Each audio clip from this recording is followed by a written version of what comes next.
be nice once in a family. The girls usually be like, gets the family together and just gets down on one knee, says, Well, who knows? Chukwumeka. When they poison you and you die and you have, they're just streaming your money, that's when you know yourself. I'm not saying that is the case over here. I'm just telling you what used to happen in African magic.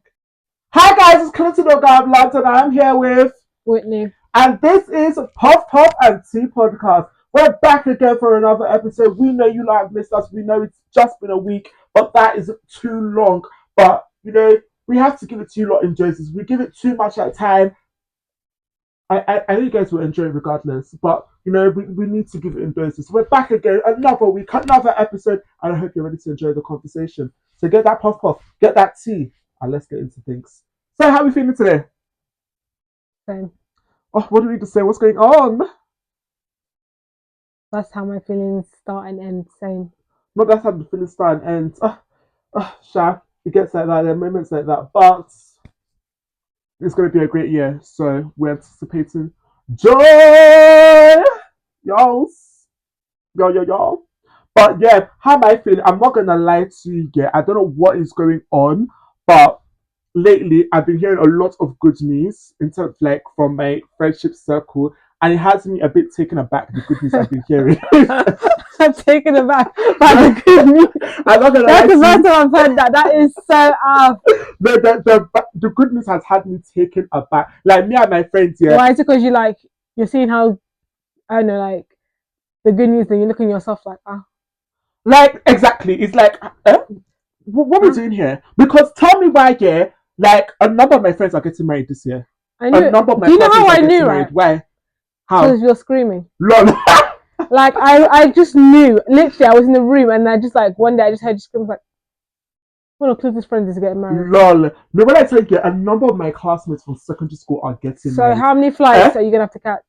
But now, none is booked yet. None of them have been booked yet. But can you imagine? Can you imagine, next year? Exactly. And then if you better have the funds, bro. Exactly. I'm just bro, if one of my people that is, it is some of your people. None of my people, unless, no offense, guys.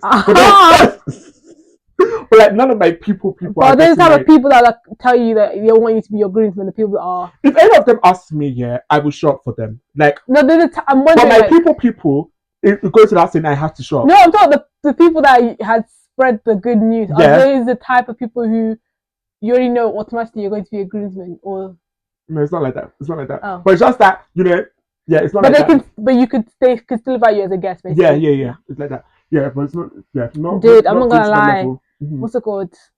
If you told me in an 8-year-old Whitney that I would be a bridesmaid in 2 or 3 of my friends' wedding, I'll be like, bruh, I'm flying out. I'm like, that ain't gonna be me. You may see it in the movies, but that ain't gonna be me. Yeah.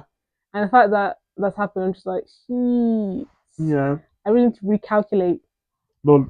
Because, I'm now tired. No, you're tired. Tired of what?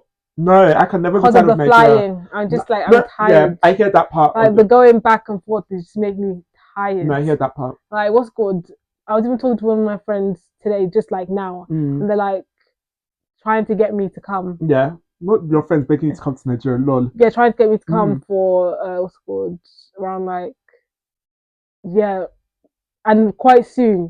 And I have the annual leave. I'm just energy. I like to keep it a buck. I was like, if I'm going to keep it a buck, and the person was going to pay, pay and all that stuff, I'm going to keep it a buck. I'm like, I am tired. Yeah, I'm tired. No, I'm drained. I don't think I'll this. I don't think this year I will be going. What do you I really need time off. You're not serious, Whitney. I went 2 times. What's it called? One year, and I just this is too much. You're not serious at all. Nigeria can never be enough. I really need to be bro, let me miss it. No, you don't need to miss anything, and especially when the whole crew is going. Let me miss it for some time. No.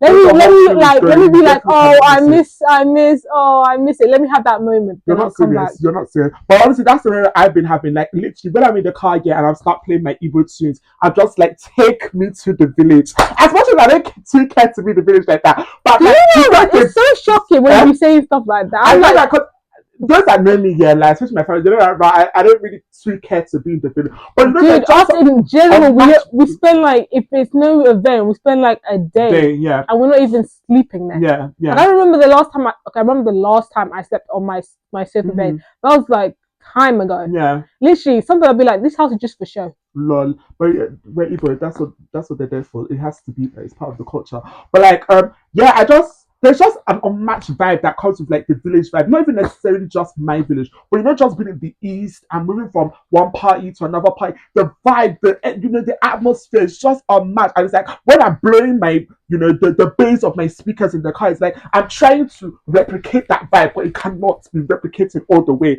So it's just like, bro, I'm missing that, that loud bass in my ear. That's that live band. Oh Jesus! Well, right now I'm not really. For me, yeah?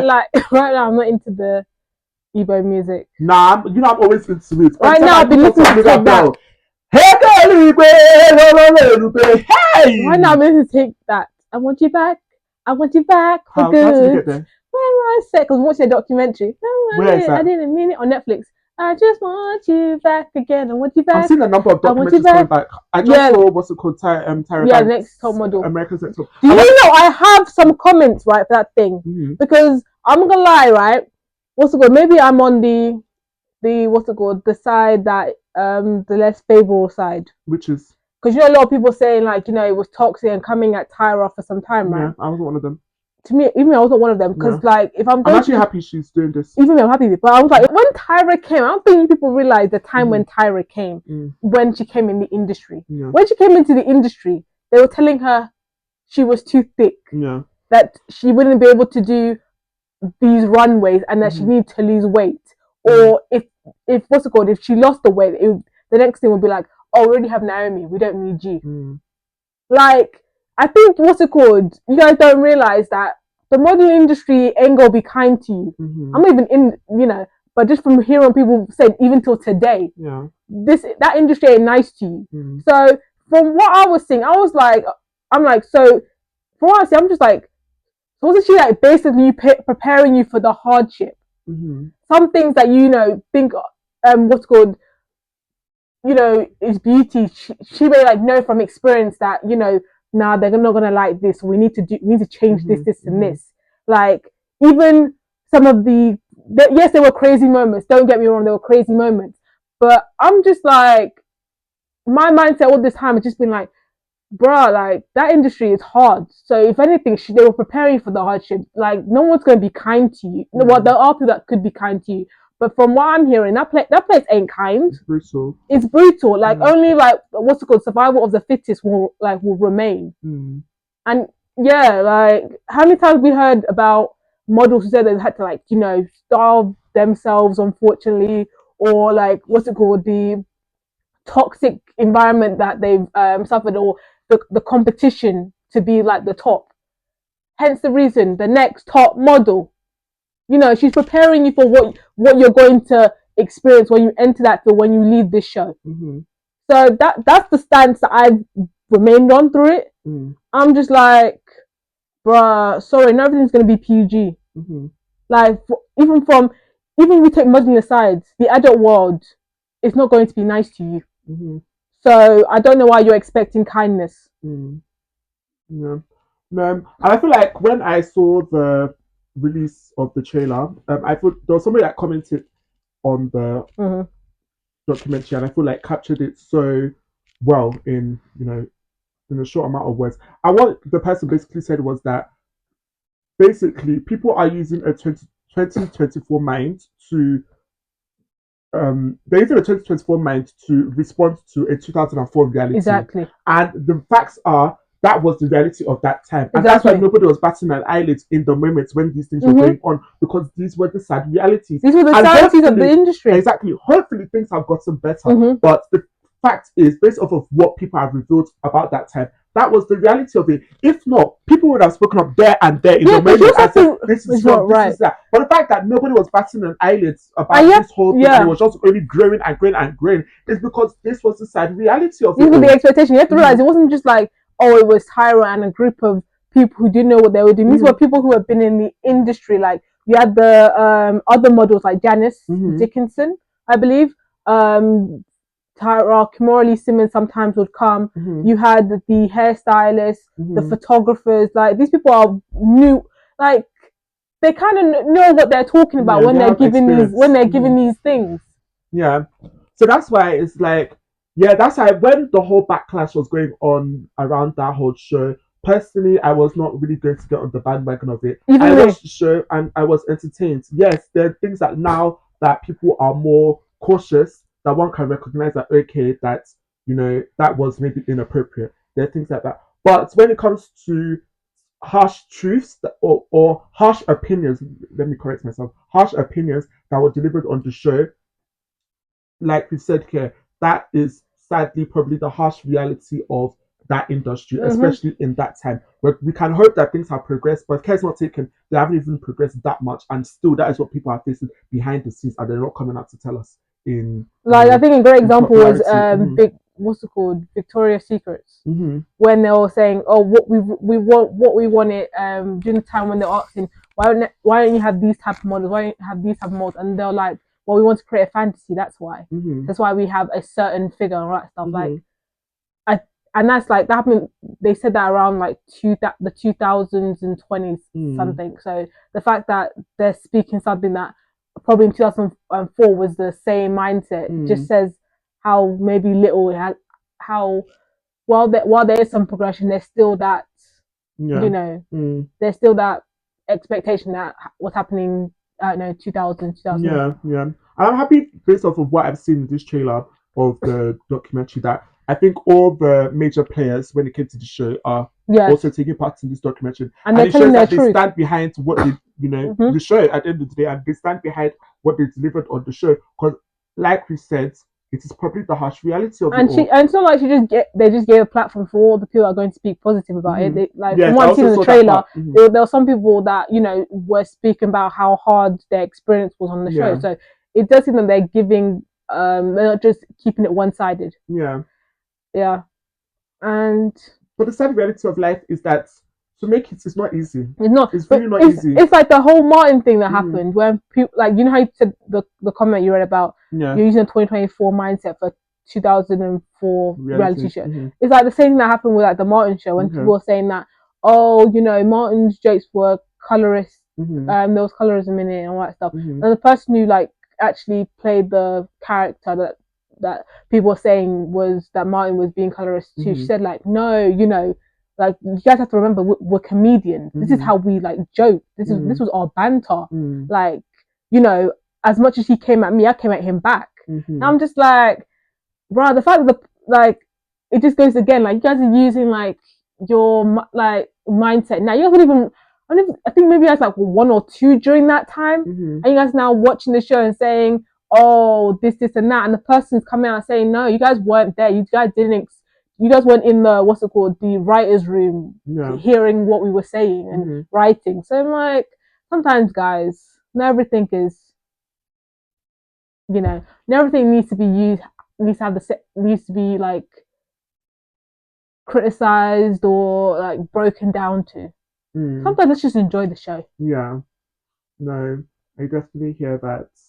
But it now makes me think, like, do we feel like people you know, it should be okay for people to, like we've said, use our current mindsets now to be cancelling people based off of past actions?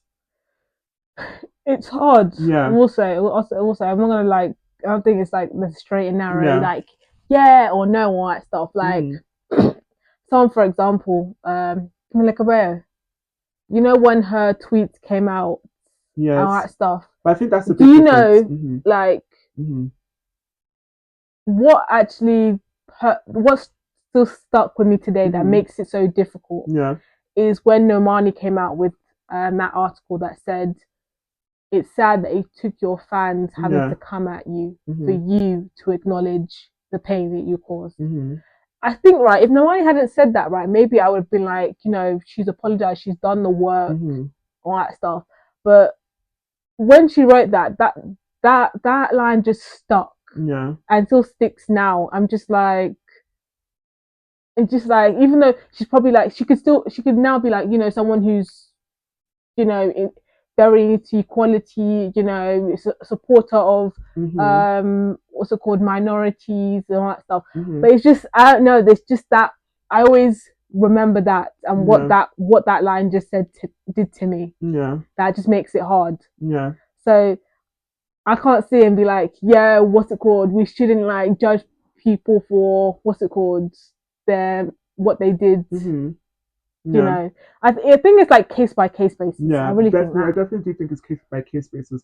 But I do feel like there's certain topics that have never been okay and have never been, you know, okay to engage in. So that's why, like you said, it's definitely a case by case basis. But definitely racism is one of them. That has never been okay. So I would never okay that behavior and say, oh yeah, it's a past behavior. Yeah, it's all well and good. Yeah, you moving forward from that and all them ones, and like you maybe learning better and doing better. That's great, and actions will speak louder than words. But I definitely do feel like, you know, it should not just be dismissed that you know, you used to make such comments. Yeah, because you know what used to like piss me off when they were like, guys, I was young and naive, and I'm just like, no. Because when you were like 4 or 5, you weren't saying this, and you were young and naive at that age, and you weren't saying the N word. You weren't taking the time to go on Twitter or any other social media platform to make this racist joke. So like, piss off, right? With the I was young and naive. If you're going to apologize with your full chest. Don't also include your excuse into it. Yeah, definitely hear that. And that's why, like, the only reason why I brought up this question about whether people should be judged on the past based off of our mindset now. Kanye West? Kanye West? No, not because of that. But what's it called? Like, because I'm just thinking, like, I also remember Jane Rivers now, and I feel like the way she used to crack her jokes here, I don't think she'll be able to get away with it in this current climate. Oh yeah, you get. But like, I think like a good example of that is like you know the Julianne Rancic. Is it Juliana Rancic? Yeah. Rancic. Yeah. You know, like when she made a joke about Zendaya. But that wasn't funny. Exactly. But some people would say like if Joan Rivers had made that joke, people wouldn't have like, you know, taken that serious. Maybe because Juliana isn't a comedian, so that's why it struck a nerve more than if, for example, Joan Rivers said it. I hear that, but there's yet again the things that have racial undertone, and it may not have been her intention. And the only reason why I say that is because she, like you said, she's not really a comedian. So one could, I don't know, I could feel like she was a bit out of place making such a statement. But I ain't gonna talk too tough on that at the end of the day. No, but do you know what? Like the thing is that I'm just like, when I heard it, I was just like, it's too stereotypical. That I think that's the thing that like, you know, did it. I was just like, it's giving me, you've heard this thing before. Yeah, let me repeat it. Yeah. Or yeah, you've heard this.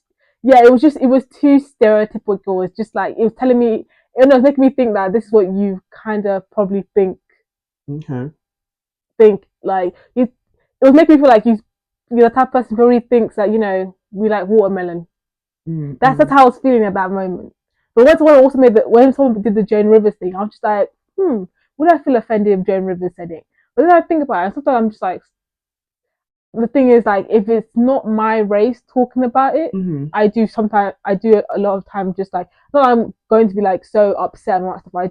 I don't know, I don't laugh at it. If it's another race talking about a race. Yeah, I definitely hear that. And yet again, there are things that it goes without saying that they have never been okay. It's not a thing of, oh, it used to be okay and now it's okay. They've never been okay. Racism being one of them. They've never been okay. But I do feel like there are people that have all of a sudden received backlash based off of them being harsh. I think that is more of where I'm heading to in this conversation. Like, based off of being harsh in previous times when people could get away with being like harsh. And I personally, like you said, probably like a case by case basis. But, you know, I don't mind people being opinionated. Do you get, like, I get sometimes. I think you can be opinionated without crossing the line. Like, did you say Simon Cowell was one of those people? To be honest, I don't think Simon Cowell ever crossed the line. He was, what's it called? He was strict. You can say he's mean and all that stuff, but he never crossed the line such that I've heard of or read about, where, you know, he, let's say, made some what's it called, included someone's, like, you know, figure or skin tone or where they grew up. Yeah. And I'm not gonna lie, that's actually very smart. Yeah. If you can be mean, right? Yeah. I'm not saying people be mean. Yeah. But I'm saying if you can be mean or strict or opinionated without having to cross that line of speaking on someone's figure, someone's look, someone's background, like all that stuff. Let's keep it a buck. X Factor, there were some people, right? Like it was there for it, you know. But you didn't see that from the judges, and I gotta give them their respect for that. Yeah. Because some people will be like, oh yeah, it's entertainment, let's go at them. Yeah. Let's, speak about how they're big and all that stuff. But like, nah, I didn't, like, from what I remember, I didn't see that or hear that. So, what's it called? I'm not even like the Simon Cowell's biggest fan, but the fact that in how many years of him being a judge, by the way, did you hear about the X Factor documentary? What about it? I didn't hear anything about that. What's that? So, apparently, Simon's looking into doing that for Netflix.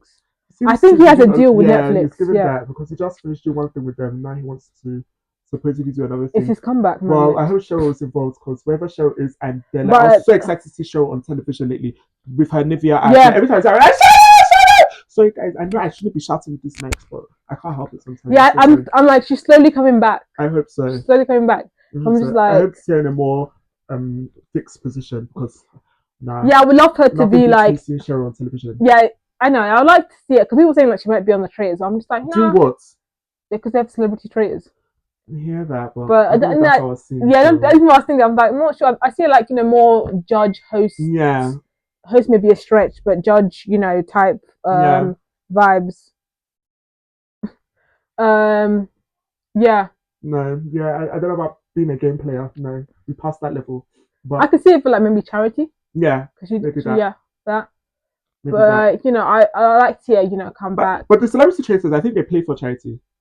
Yeah, I think so.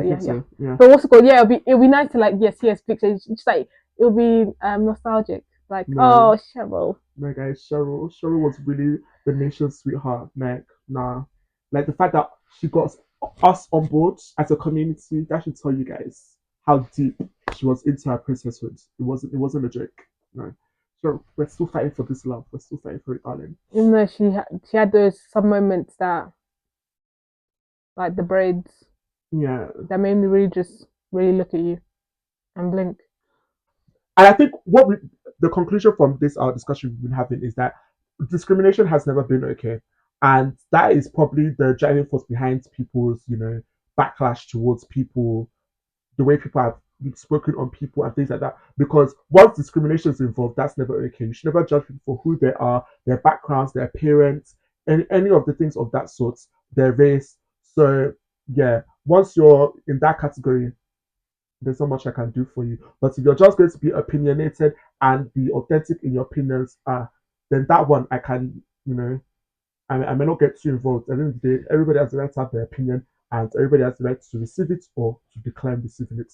So, and guys, I really love Cheryl. Like, Cheryl made me in love with X Factor. Like, she was the reason I remember I was watching it before. Sharon Osbourne. Yeah, I know you've mentioned that, but Cheryl was the one that glued me. Like, she brought Sharon, it was just her laughter like got me. And her red. I just remember I just saw her. I was like, "Who's this chick with the red hair?" I just stuck to it. I just don't think I was aware enough during Sharon's period, but Cheryl, she brought the glamour. You know me, I'm a man of luxury. Sharon introduced me to Ozzy Osbourne and Black Sabbath. So. Oh, how cute is. But and then she's like, I think she's the person who introduced me to reality shows because of her family's reality show. And then from there, I started watching Katie Price and Pierre Andre's reality show. So Sharon, you're being a big part of my entertainment, web. Lol. No, yeah, shout out to Sharon regardless. Shout out to all of them that made that show and just that even era of television, what it was. And like I also go give Simon his, his due for like the people he picked. Like if it wasn't for him, I would not have known who Daniel Minogue is. No, honestly, I didn't know who she was, but because of that show, I thought she was one of the biggest. Even me, I was literally doing my research. I was just like, I thought she was one of the biggest stars. Exactly. Even Amanda Holden. I would have thought she was huge. Yeah, but back to X Factor, and I think it was definitely ahead of ahead with his thinking, because even as much as Cheryl became the big star that she was and everything, but like when she started judging, I didn't realize like how almost she was definitely early on into her solo career. She hasn't even gone solo yet. She hasn't even gone solo yet, and we know the success she attained solo wise. So he just saw her based off of her. But that's the thing. That's what he wanted. And looked at her and said, "You're going to be a good fit for that." Yeah. Like that's why some people, they really just have. And then when Cheryl when Cheryl left, he was then. I remember he was scrambling for who would replace her. Because at first he was thinking Frankie from the Saturdays, because he thought that Frankie would do something similar to what Cheryl was doing, these Saturdays and have her solo thing. Yeah. But then he said that she's not as popular enough. I guess the band wasn't popular. But just remember, Girls Band had like how many number one hits albums. So then Talisa came. I know during the time since was going solo and all that stuff. It's like this is the perfect fit. And she's also has the accent, different accent and stuff. So that's why he thought let's put Talisa on it. And I was like, you know what? It did open my eyes more to Talisa. Yeah, definitely. It did. Yep. Yeah, that show was really doing well for a good time. It was doing well. Even when they brought Gary Barlow was a very good I think judge. It was a great touch. And especially with the absence of Simon. You didn't feel Simon's absent on that. That's what I was about to say, yes. He was a great judge. He was a great judge. And he's very musically inclined, so he gave good criticism. Yeah, he wasn't playing about here. I think you got to what you do. Yeah. He had sugar coated for you. And he knew how to pick the right songs for the contestants, based on their voices and the person. So yeah, because when I used to watch Gary and his judging and his team, I was like, wow, this guy's really into this. No, he's not playing about. He wasn't playing about there. But no, X Factor UK, when it was good, it was. Yeah, the one that confused me was when you got Rita Ora and what was the guy from BBC Radio? Sure. Yeah. Well, Cheryl was there, and that's what I was there for. Yeah, but it was just I see what you're doing. I saw the vision, but the execution, I'm not sure it was the greatest. No, I was there for Cheryl. Or even when, what's it called? Even when Kelly was there. That was a good time. Kelly was there. Her and Gary, wasn't it? Yeah, it's her, Gary, Talisa, and Louis. And I think that was after the Cheryl era. So things were that was a good fit. It was making the right decisions. Yeah, it was a good transition. Yeah, that was a good transition. People were still they still maintained that standard of being brutal but also producing stars. That kind of thing. Even Kelly, that showed me a different side. I was like, okay, I took her seriously. Okay. Because before, I knew Kelly mainly for Destiny Child and all that stuff. She had a few, but I remember when she was on that show. And I started hearing more EDM songs. Yeah, when I heard that, I'm not gonna lie. You people, one day I'm gonna have that conversation about how you guys got an X Factor and then start bringing your EDM, because Nicole Scherzinger was doing the same thing, like a boomerang. What's it called? But anyway, when she came on that show, that's when I actually noticed her as a solo. I'm not gonna lie. Was when I saw Kelly on that thing. When I realized that she she knew how to pick stars. The whole little mix. She was I remember she was telling the girls when they were doing this, you'll be perfect for a girl group. You'll be perfect for a girl group. You're perfect for a girl group. Of it. She knew. She was ahead of it. Even what's it called? Yeah, she just knew. She just knew. I gotta give it to her. No, definitely. Even with her June diary. What's it called? Yeah, I don't know. She's I wanted to do more in regards to that. I don't know what it is, but I don't know if it's an A&R position or something. She's just good, really good at figuring out. Maybe it's spending all that time with Matthew Knowles and from young and seeing how he did it. But I don't know. What's it called? You're onto something, Kelly. No, definitely. And honestly, X Factor was really just a show. That show, as much as everything was just in the right balance. I remember how dramatic they used to make those intro packs. Sometimes I was almost scared. What? When they're when they're introducing an artist, they'll be flashing back through all their all their achievements and stuff like that. When they would come back on the show. Yeah, they have someone. Then even when they have guest performances and they'll be going through all their accolades. I'm this is so dramatic. I would be wow, they accomplished a lot. That show, the star power, I think that's what it is. Yeah, but I remember power. From the contestants, the judges, the guests, that show had star power. I remember when JLS came back, was it 2 years later? I was just what? I was just what year are we in? Nah. I was just like, good for you, JLS. No, X Factor had star power. And we're just gonna leave it there. Even what's it called, American Idol, they had star power, you know. Because they had Kelly Clarkson, yeah, definitely Carrie Underwood. I'm not American, so I didn't really. I was not really. No, I was watching like a doc about it because I think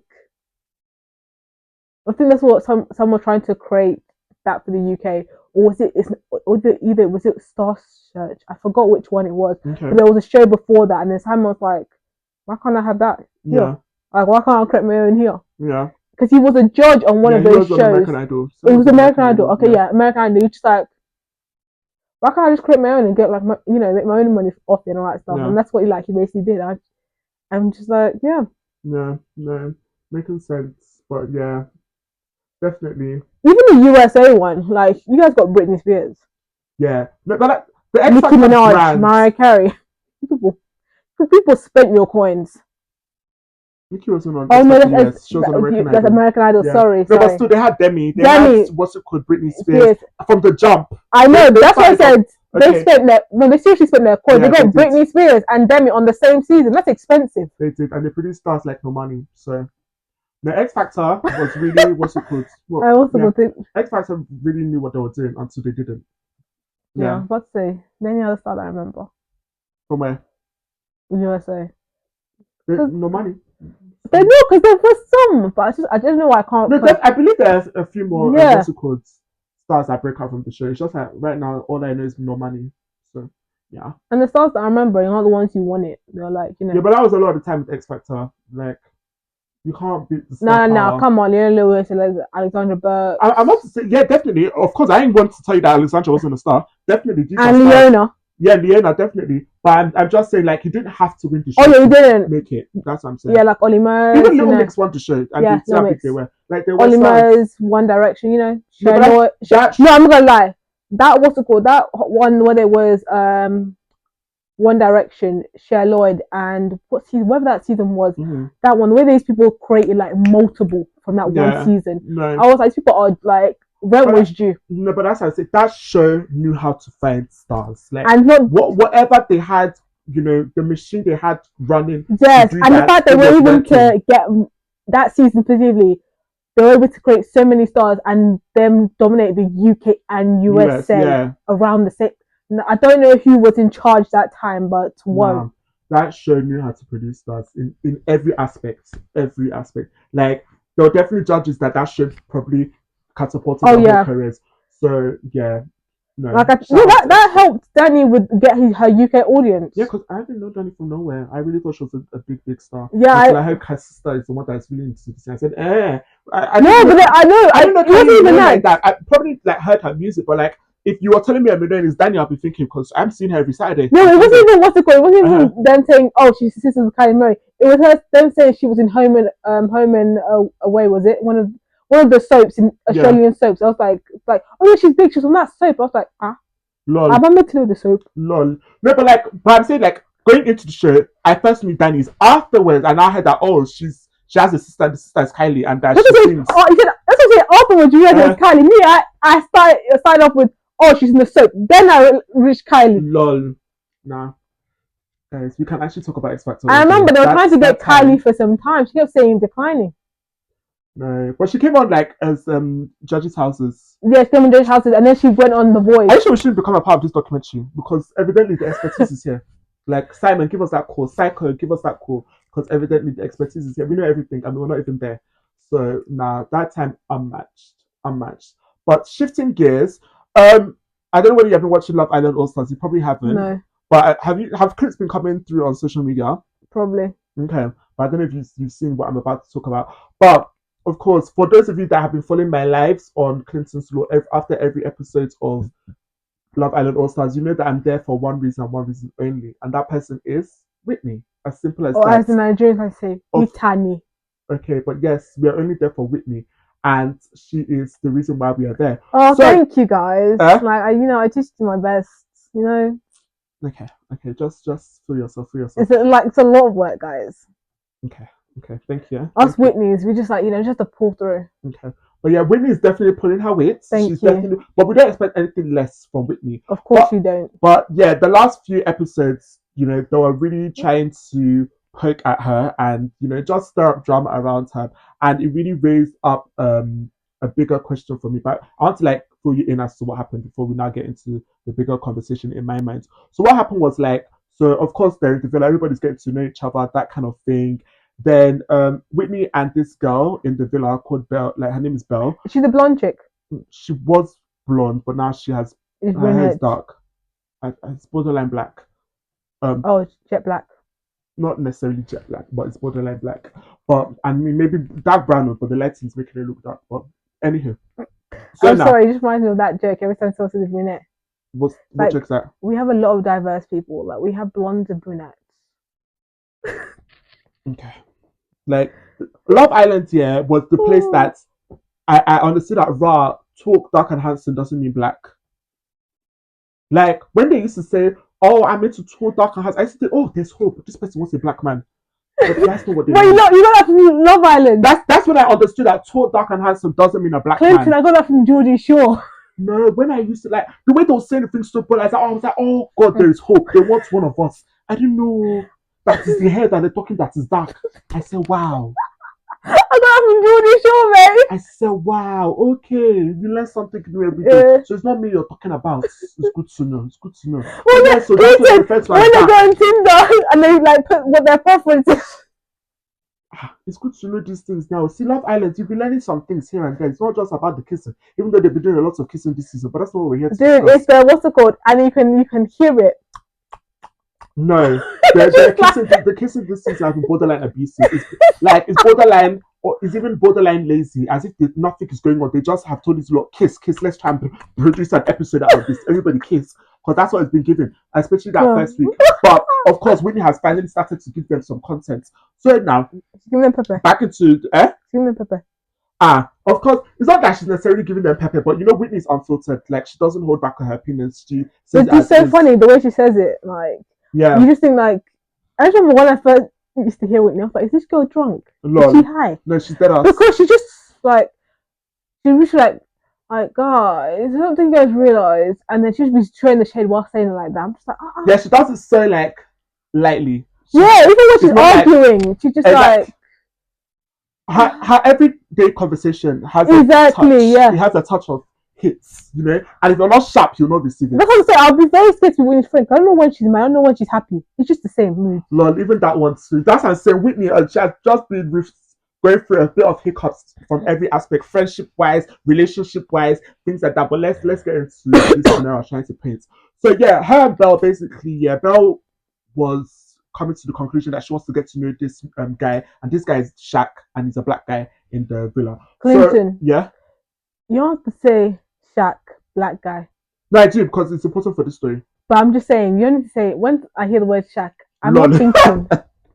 No, but I just have to confirm because it's important for this story. So now Belle is into Shaq suddenly, and no problem with that. So Belle and Whitney were like trying to plan out how she's gonna go about it, like presenting her case. But isn't like Whitney like good friends with Tanya and stuff like that?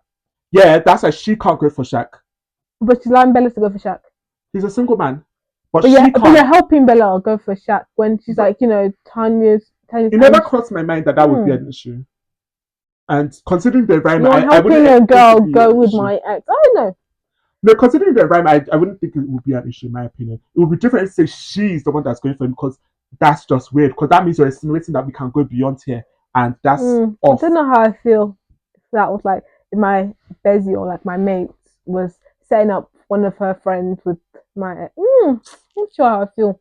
I think considering the environment, it didn't cross. It hasn't even crossed my mind once that Tanya will have an issue with that, in my opinion. Because from the jump, the black girls made it known Shaq is off the table, and because of that, they've been managing all the other demographics because they only have one option. You get so but even at that, even if he was not off the table, I don't think he necessarily has the components. I'm not here to really go into anybody's yash like that. But so basically, she was basically like talking, her and Belle were basically trying to plan out how Belle was going to approach the situation, because Shaq was still talking to another girl and all that was. So her and Belle now decided that that she's not going to kiss him in this first conversation because like he's still talking to somebody else, and we know that other girl is really interested, like out of loyalty to their fellow girl, let them not be messy and all that was. So now they had that. Belle and Shaq now went into the conversation, and you know they also brought up the fact that they're going to make the conscious decision not to kiss here, considering the fact he's still talking to another girl, that kind of thing. So cool. So now time came to the time to play a game and all that ones. And another like girl, a white girl in the villa, they were playing Never Have I Ever. She now threw out the question of or have you ever wanted to kiss the person that you're not in a couple with? This was a white girl, her name is Sammy.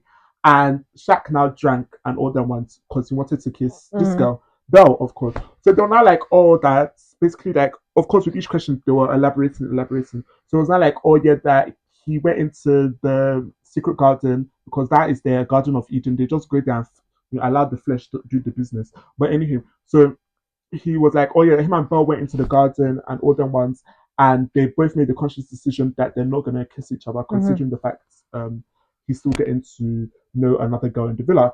So Whitney now interjected and was now like, that wasn't really your decision. That was the decision me and Belle made, but no problem, that kind of thing. So why did Whitney interject? Having said that she also made the decision. I hear that part. Part. But let's just continue. It's giving a little, maybe part of the conversation. I hear that part.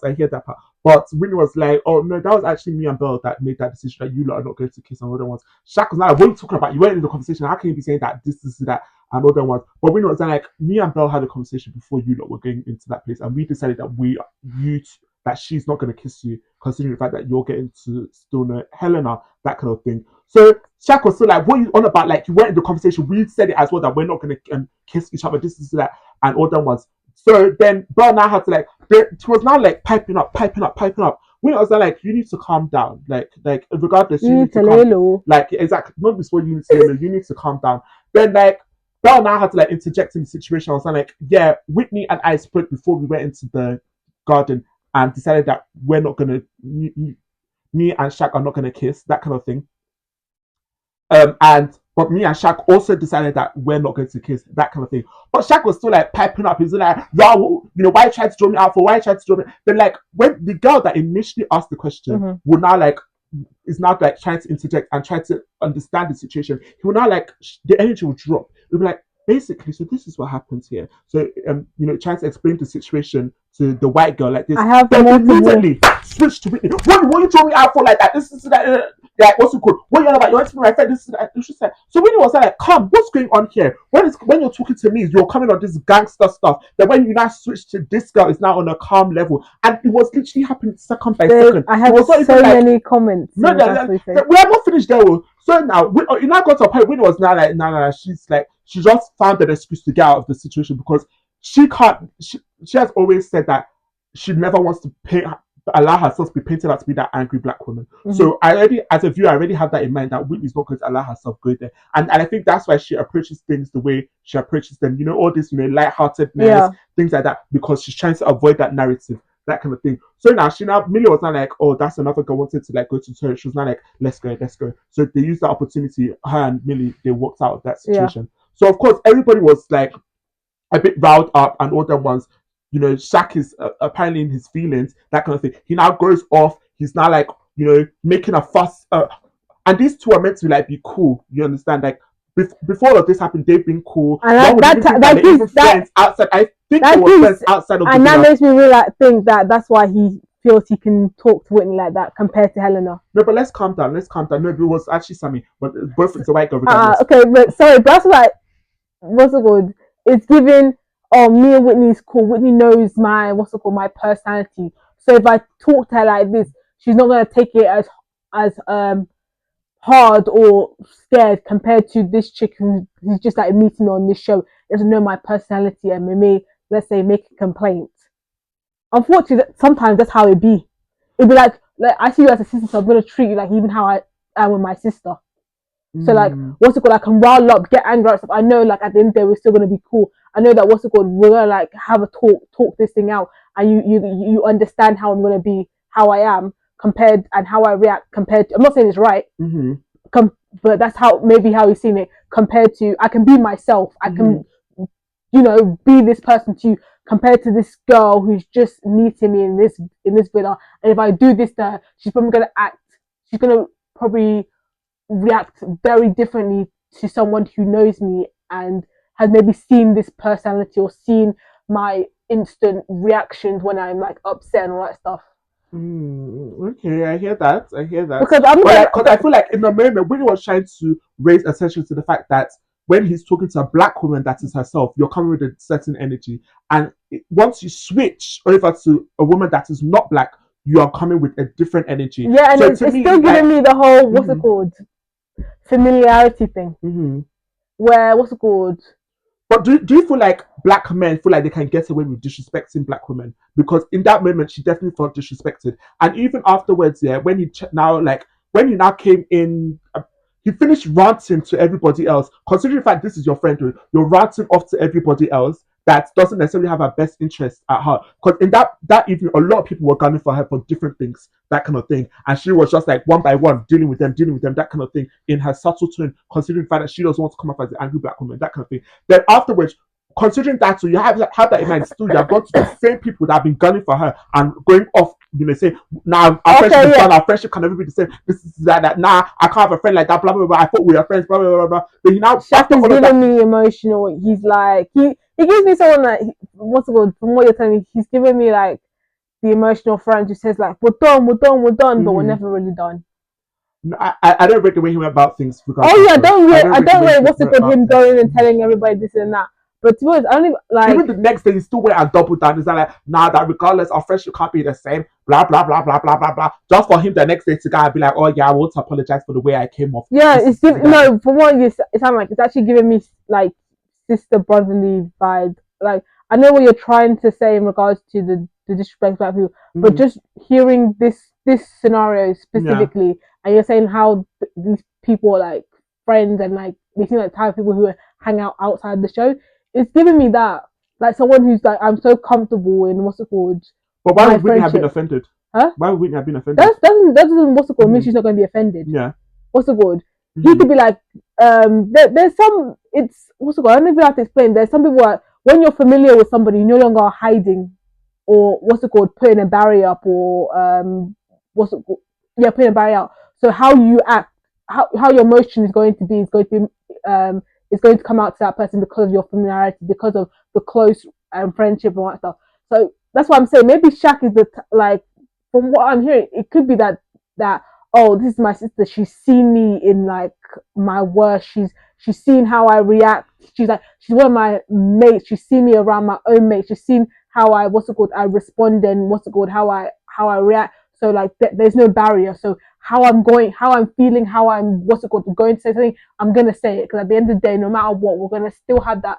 We're still gonna talk, and we're still gonna figure out. Compared to Sammy, who doesn't know me and may take this thing the wrong way. That doesn't mean Whitney's not gonna take it any different way than compared to if he did it with Sammy. But it's just that familiarity thing, because to be honest, I've witnessed it with me and my mates.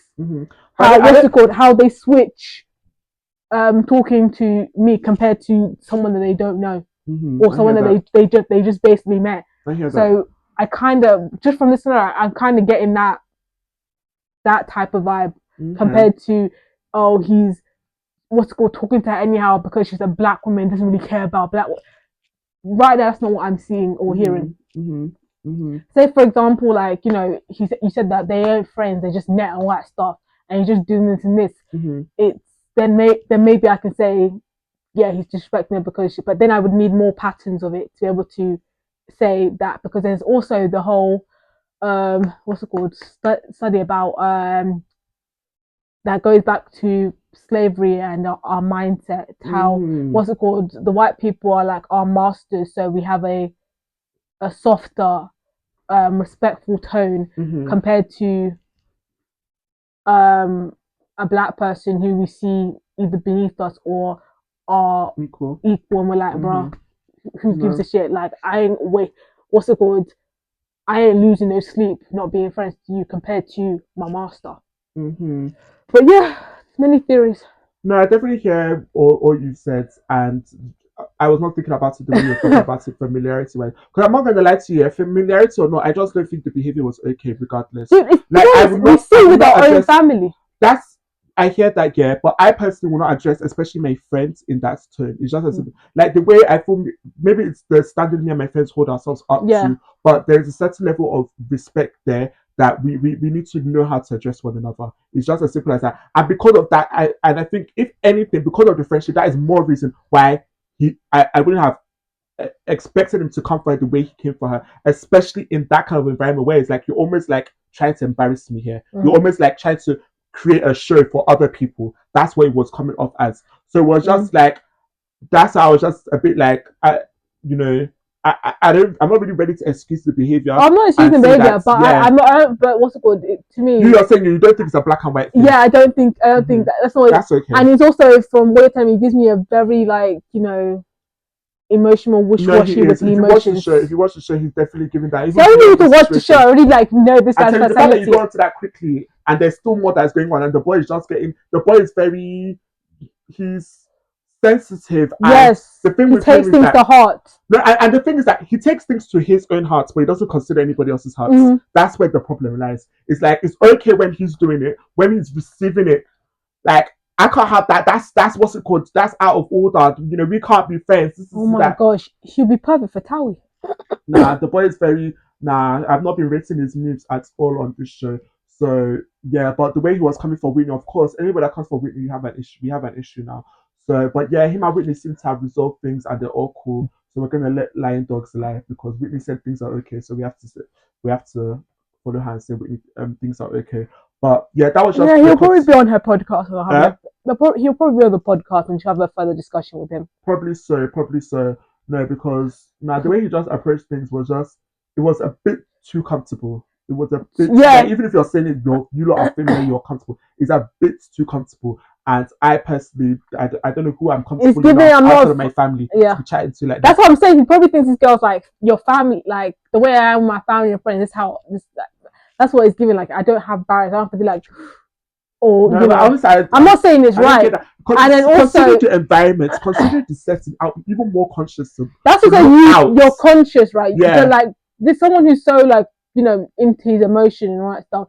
I don't think he can block those stuff like that, or like go to a closet and shout out all over there. But yeah, I'm not saying Shaq's behavior was right, all that stuff. To be honest.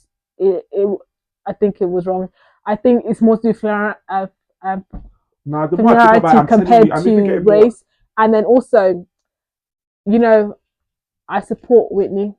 I like my fellow. Actually, I can't say I like my fellow Whitneys. I like this Whitney. But I also gotta be like, why did you inject? No, I said that. I said that from the it actually was not needed. In my summary, there are definitely times when Whitney does not need to get involved. Like we can avoid the ag and just we can really avoid that. I hear that, but still, that doesn't warrant that person's response and the energy you're coming out with, because the whole night the boy was just coming on a disrespectful. And I can actually see Shaq feel like oh, so you're saying that we can't even make our own decisions, that you're the one who's making decisions for us, or you're the person who's blocking. I could see him thinking that, but that doesn't mean justify his reaction and all that stuff. Yes. A lot of the time, in that villa, the issue is, the way they go about things. It's not necessarily their thoughts and their opinions. A lot of the time, people are well within their rights to feel the way they feel, but the way they go about things is what really causes up more trouble. And that was the situation in this case. I definitely get why Shaq could be in his feelings, because him too can say, and he was saying that you're my friend, why are you trying to draw me out here? That kind of thing. But the way you're going about it is what is now stirring up this conversation for me. And it just really made me think of a bigger question. Do you, as a black woman, do you feel like, black men do enough to maybe look out for you lot? Like look out for women? Because I will keep going back to this situation here. In such an environment I will be doing everything that I can to look out for my fellow people. And that's just how I move. That's how I move. I'm not gonna lie. To be honest, I'm just thinking. I still stand by. I don't think this is a race, black or white thing. Aside, I'm not bringing a bigger question. These are two separate entities. You don't have to make that a black and white crime. But I'm just saying, in general, do you feel like? Because I do feel like there have definitely been conversations around black women, and they say that not fully protected. Yes, and they're the most unprotected demographic. So you, as a black woman, what do you feel about all of that? I agree. That was a good. I think that was the most unprotected, disrespected. What's it called? Minorities. But I feel lucky. I feel like luckily enough, I do surround myself with people who are going to look out and protect me. So I haven't actually experienced it in my inner circle of people, you know, disrespecting me because of my gender and and race. Like, yeah, I'm not gonna lie, I've had some conversations with like people who I, you know, I had a conversation with people who just do not like women at all that stuff.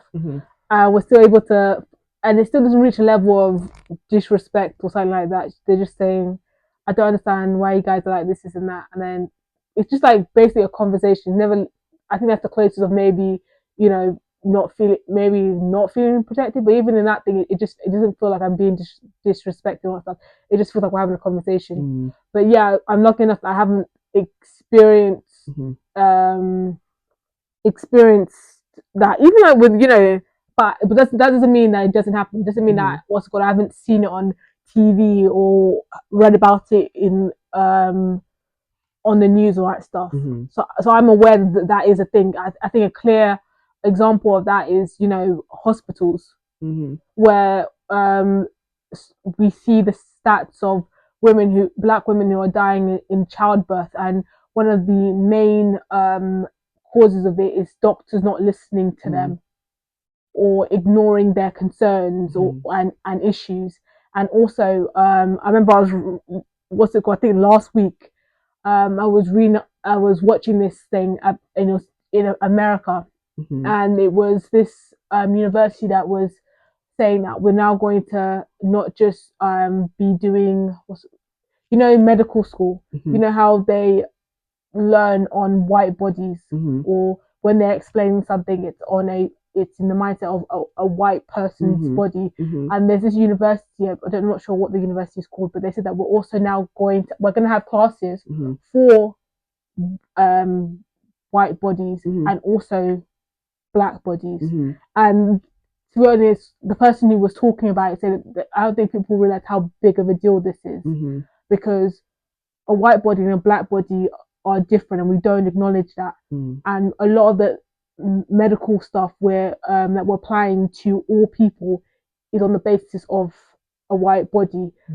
I think one of the clear example, because someone mentioned it when the guy was having the conversation, is how our BMI, yeah, how a lot of us are classified as underweight when actually we're quite a healthy body, but because we're putting it on one, it's not based off of our demographic. Exactly, that based off our demographic, and that's why we're like me. For my size and weight, I'm classified as very underweight. And to be honest, maybe in that way I should grow underweight, but I think I'm a very healthy body. I don't think I'm malnourished. No, but yeah, what you're saying is so true, and I just think it goes without saying for me, like, and this should be a PSA for all black men, that we have a responsibility, and I'm happy that this has been your experience and you have not felt that. Yeah, even the times when me and you have reached levels of, you know, physical fights and that stuff, or like going back to back. I never like never felt the part like, oh, now he's coming at my gender or my skin tone, which would be stupid if you ever did my skin tone, because like, bruh, compared to me and you, I'm white. Yeah, lol. No, but like, yeah, as black men, we definitely have a responsibility to look out for our black women. We know more than anybody else what it means to be black.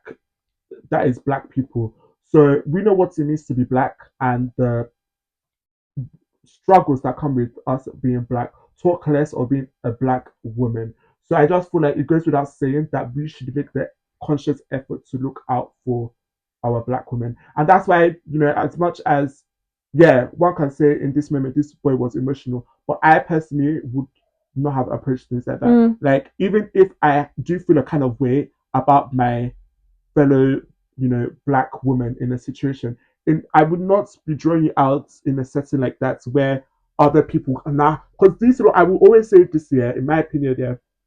Hopefully it changes. Yeah. Hopefully it changes, yeah. But I do feel like people are always looking for an opportunity to bring us down.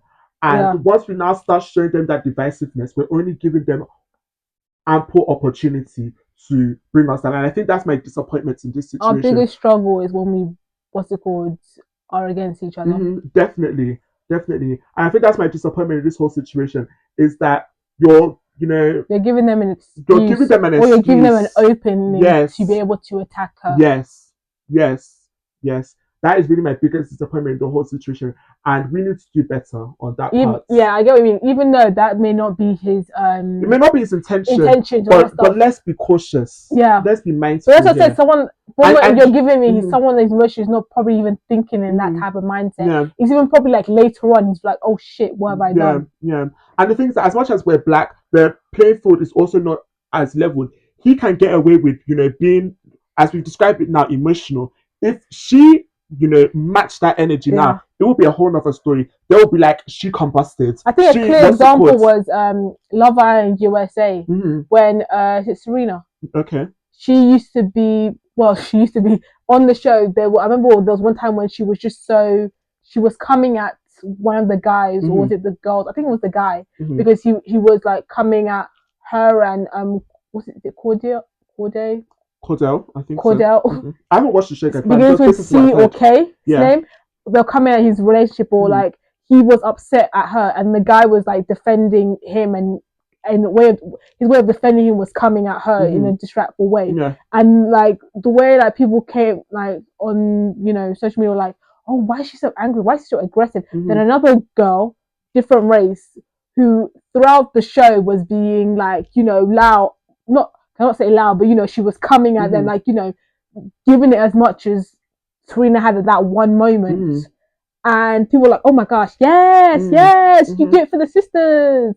Exactly. Like, what's called? You speak up for the girl. Like, what's it called? She ain't taking no nonsense. And I'm just like, okay, well, Serena was, wasn't going to take any nonsense, wasn't going to be back down, and questioning why her guy isn't checking this guy for the way that is coming out. Even while having a disagreement, if I'm your girl, you're gonna be like, dude, me and her go talk it out. Why are you inserting yourself? I understand you're my dude. I thank you. I respect that. But like me and her gonna have this discussion, because at the end of the day, me and her will probably make up, but she may see you in a different light after this thing.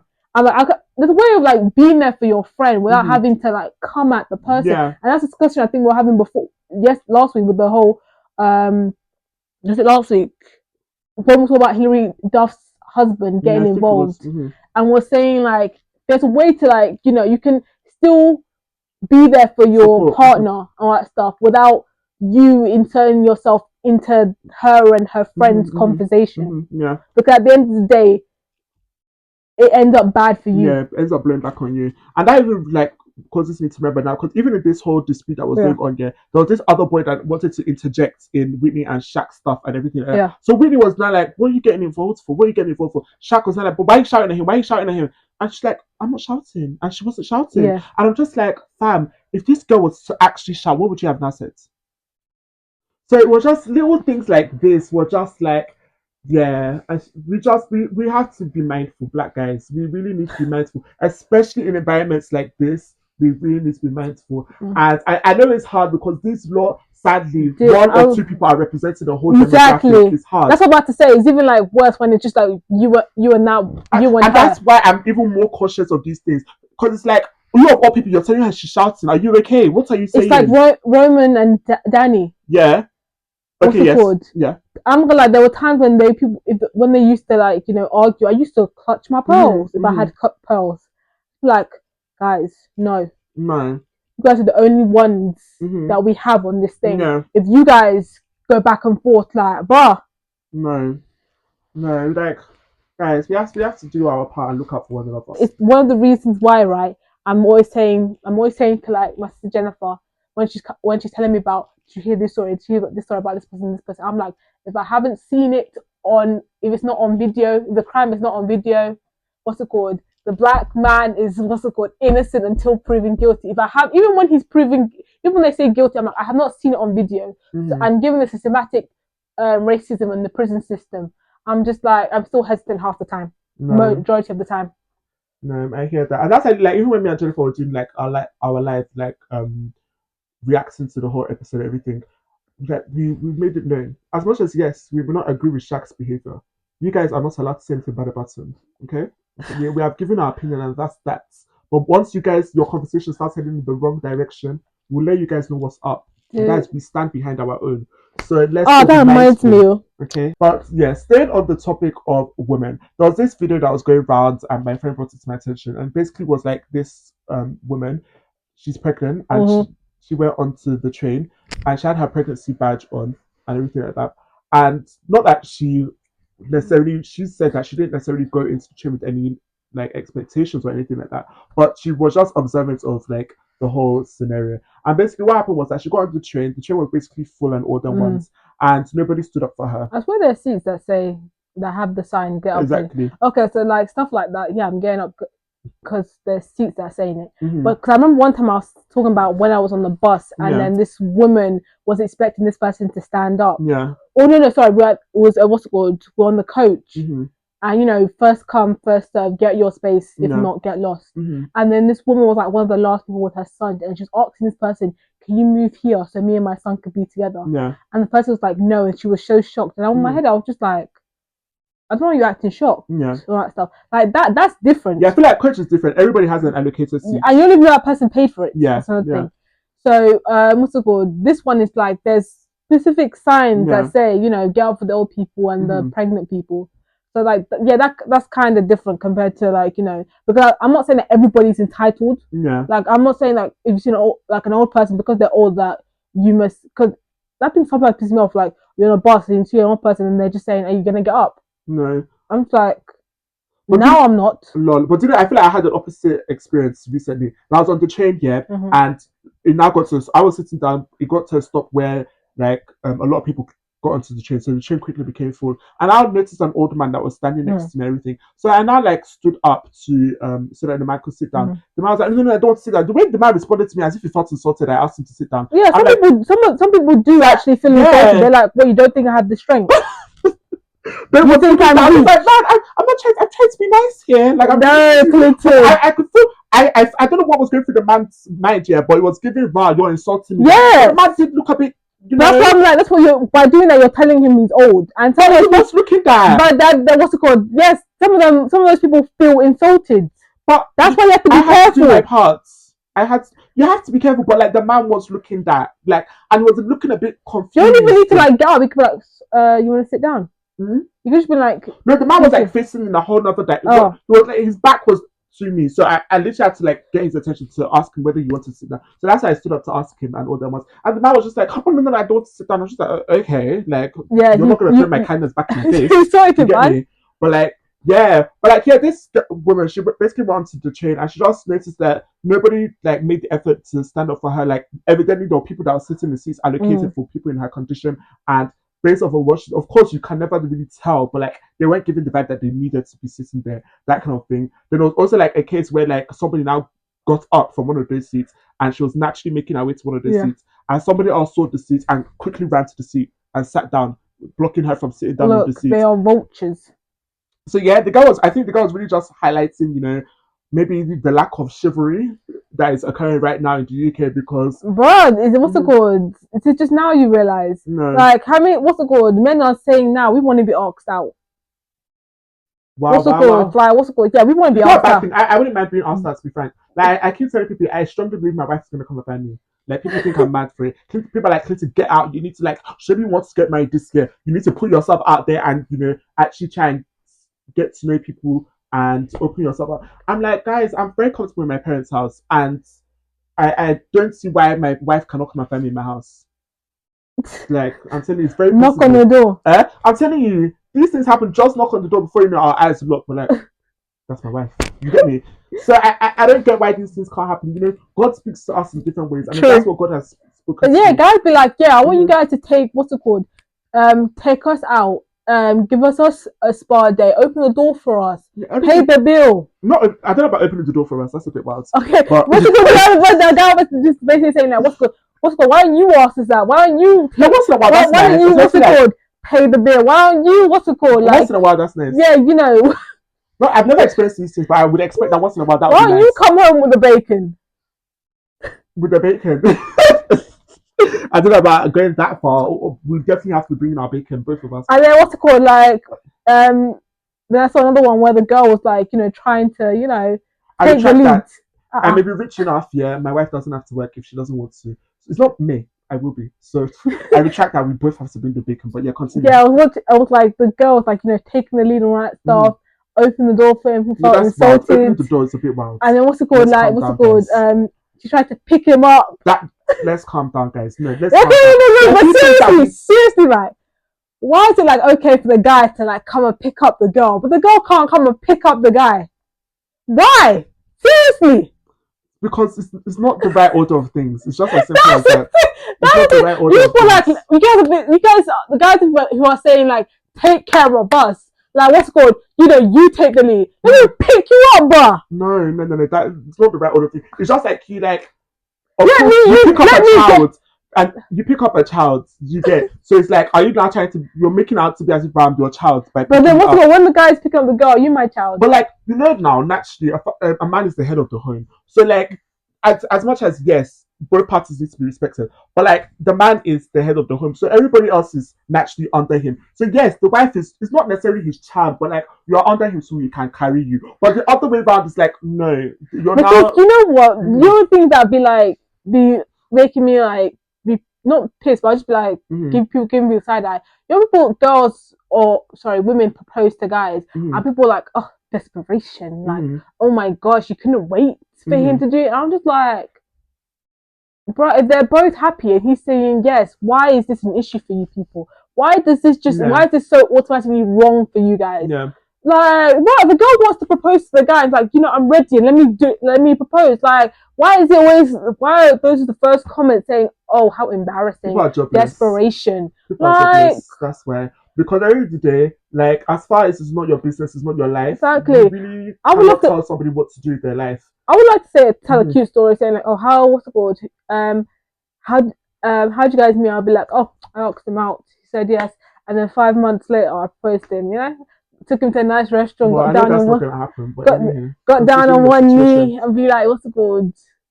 I'd be like, if that happened, this story will not even see the light of day, considering who you're with. So yeah, I have no worries. But do you know what's so funny, right? What's that? What's it called? I was just like, I told him like, if anything, I think we're having a discussion about that, and I just bled out. I'm like, bro, I'm not proposed to you. If you see the way the guy's eyes I feel like you told me this blinked. No, his eyes didn't blink. That was the thing. It just stood still. I literally thought I was like, hello.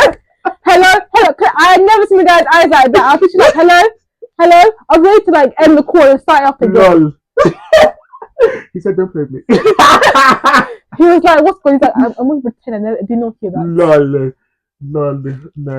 He was like, I was like, oh, so you're going to tell me no? You're going to say no? I told you this story will never hear the light of day, even if this thing happens. And he will still do his own.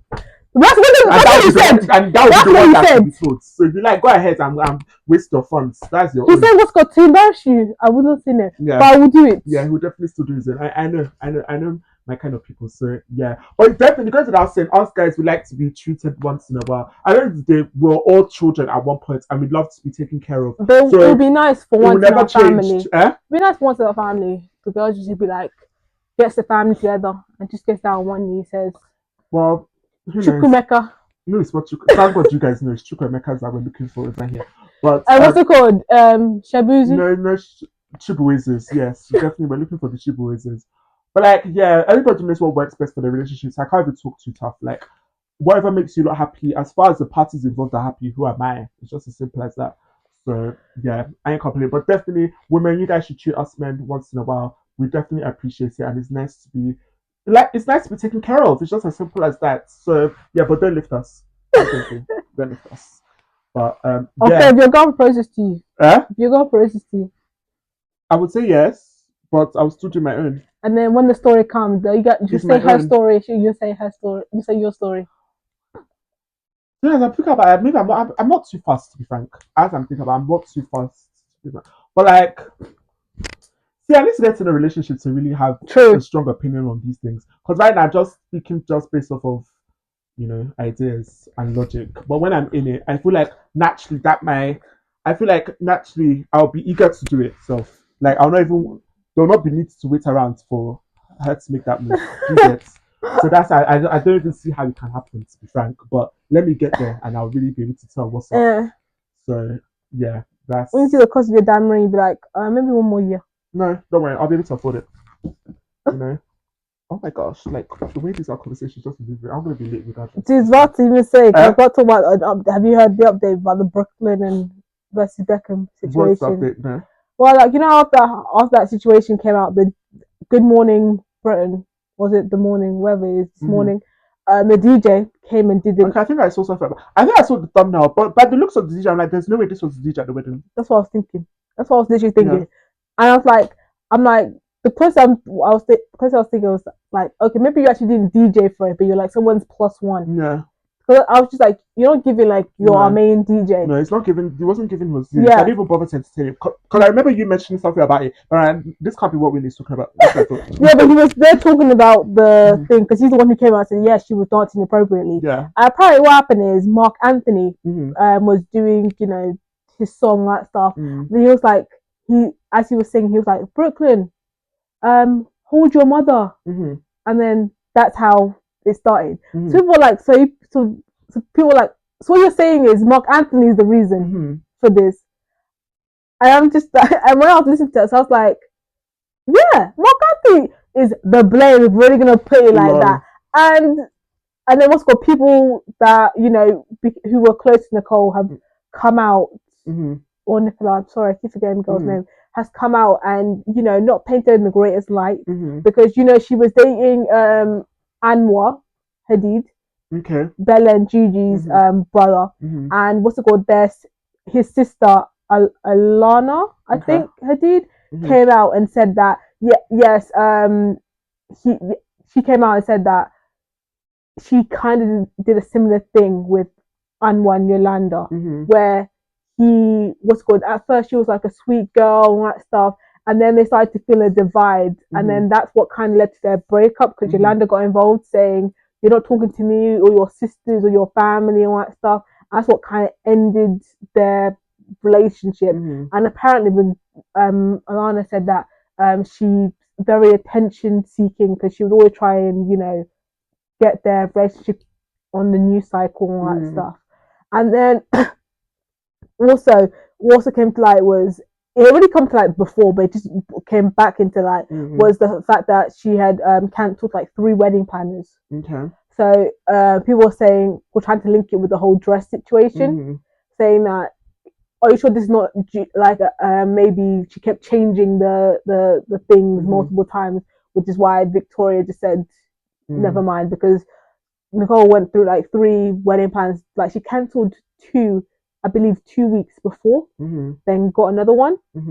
So just things are just coming into light. So that's an update. Oh yeah, and then the whole Brooklyn thing and about the trademarking the name thing. You see, I knew I was like on the what's called the right lines about why they did this thing.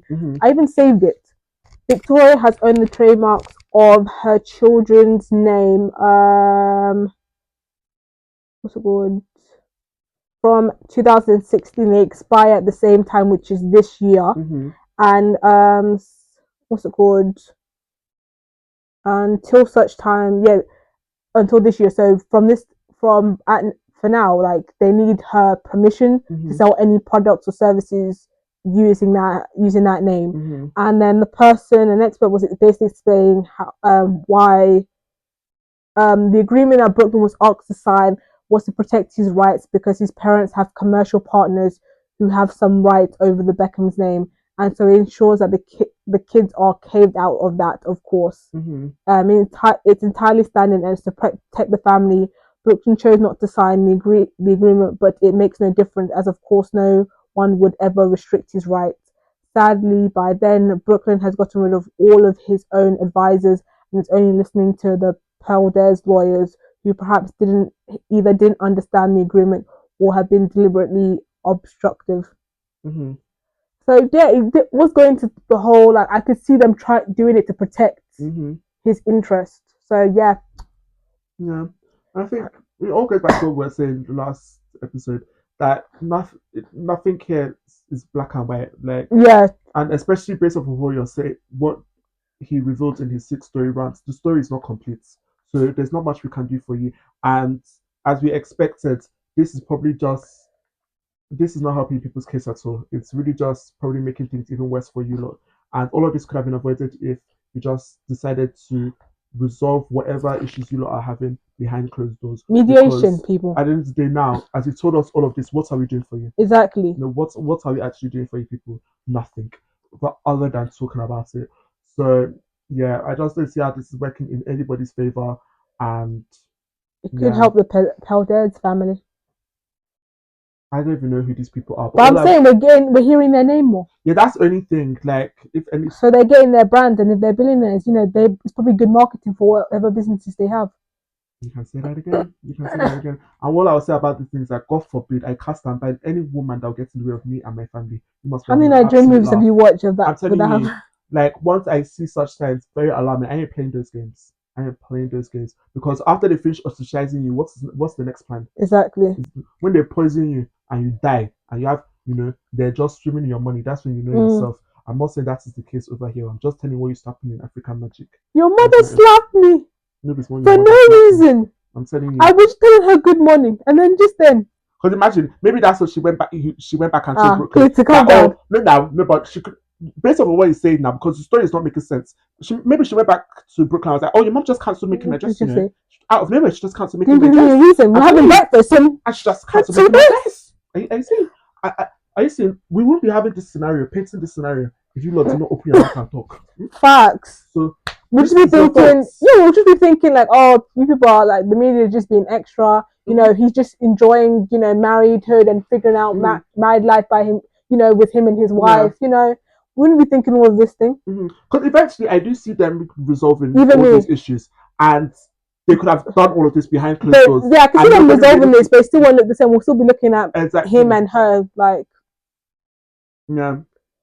And I'm not even going to talk too tough about that marriage, but at least when it comes to Brooklyn and his family, the Beckham family, I definitely do see them resolving this. And you lot could have resolved this without us having to know the nitty-gritty of what is going down here, because we didn't know, and we were just, not me per se, because I don't bother myself. Dude, if Noel and Liam can get it together, the Beckhams will get it together. Oasis. Oh, I was about to say, who's Noel? But okay, yeah. But yeah, good luck to them lot. But anyway, I'll just give a few shout outs before we get into OGA approval. So shout out to all the female filmmakers that made history this Christmas season. It was just announced. We're talking about the Oscars. We're definitely going to get into that one as well. But of course, I have to touch on the motherland.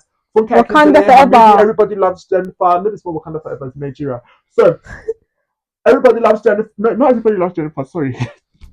Behind the scenes hit the 2.4 billion naira mark. So congrats to her. Shout out to her. She's still not a billionaire according to her. No, because it doesn't automatically equate. No, but someone was asking like, what's called? How does it? What's it called? What is the difference between a billionaire and a millionaire? I think it's like, I'm not a billionaire. Lol. I understand now, and we're still working to that. But well, she may be, but she doesn't want people knowing her business. Lol. Congratulations to her. Yeah, congratulations to her. Outbeating herself. Tony Abraham as well. Her movie Obasabi Auntie surpassed the 1 billion naira mark. And so congratulations to her. And I definitely want to shout out my good sis, my good friend, none other than Ine and her movie. I don't know exactly what there was. I was about to say, do you know the figure of that one? But it's definitely the hundreds of millions. Definitely. And so congratulations to all of them. And I know what's it called, just before I jumped on this podcast, she made a post congratulating the women on their accomplishments. On their accomplishments, and we thrive together. Speaking about summarizing a bit of her journey. And in all of that being said, I don't want any to be discouraged. Ini, I hope you see this. Guys, let's get Ini to see this. I don't want you to be discouraged. You have to start somewhere, and you have started. Exactly. And all you're it's not easy reaching the hundreds of millions. I'm telling you, the fact you even reached the hundreds of millions, it's not easy. There are people that have not touched that. So she should definitely be proud of herself. And the only way is up. You're gonna come back. I want you to come back, and I want you to do even better. Her movies are now showing over here in the UK. I believe she's currently in London, and she was planning to go for a watch party today, the day we're filming this, at Greenwich. Oh, so you met her? So, yeah, but I know Greenwich. No. I'm telling you, the real I say that Greenwich is the heartthrob of Nigerian society in this London. But so let me just check a very dirty Christmas gross right now. Imagine we go to realize we just were like, oh, you guys been keeping this a secret. Lol. No, but when they wanted to carry me on the sea, I said bye bye. Absolutely bye. But yeah, I actually clocked why it was like that. Apparently, it's because my ways was set not to pass through the tunnel. So I think that's why. That's why they wanted to carry me by sea. And as I saw that, I said, bye, ain't finna be me. I was like, nah, I got work tomorrow. Who's going by the sea? I'm telling you, ain't finna be me. I cannot find what the gross is currently, but it's definitely in the hundreds of millions. Congratulations to everybody.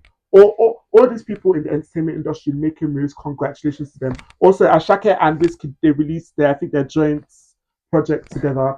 Congratulations. Even though I have my reservations, I'm not going to lie to you, I think Wizkid's music is quite boring at the moment, but anyway, we're just going to leave it. No, I think he's found his niche. It's giving R&B. How else? It's just boring. It's not Afrobeats. No, it's just Afro. I think what's it called? When you think Afrobeats, you just think something's gonna hype you up, make you get up your feet. Ginger.